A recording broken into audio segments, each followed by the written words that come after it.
अरे भैंस के भीड़ रे, अरे चित्रकूट के घाट में, अरे भैंस के भीड़ रे, और तुलसीदास चंदन घिसा तिलक दे रघुवीर।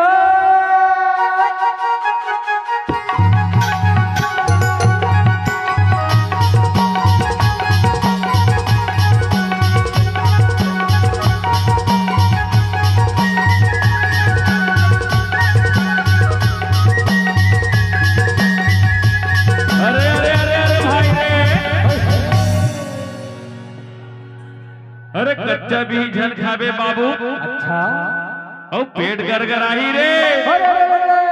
अरे कारी लोग झल लाए बाबू मारा ते ठंडाही रे।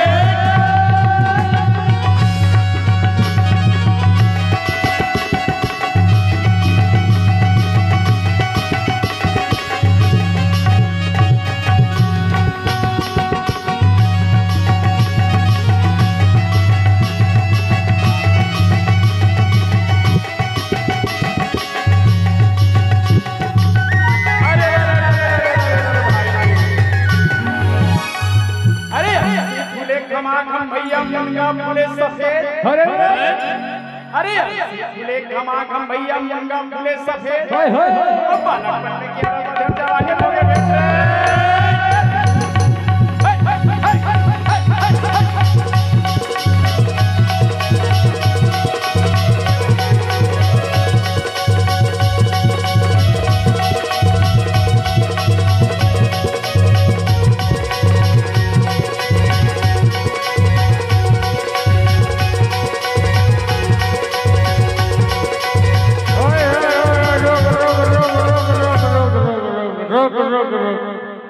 अरे रंगवाद रसिया रे सखी औती तुलारा रे। अरे रंगवाद रसिया रे सखी औती तुलारा रे।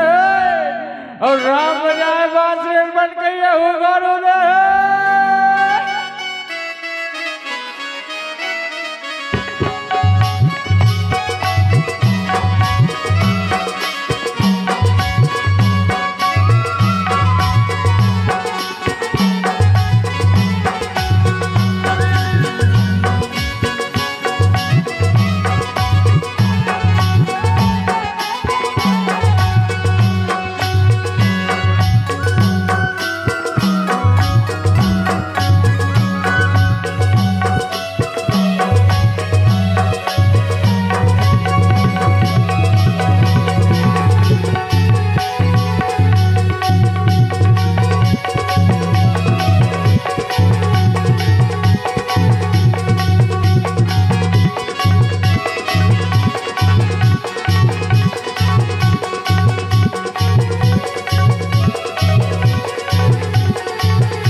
बाबा की ये तोरे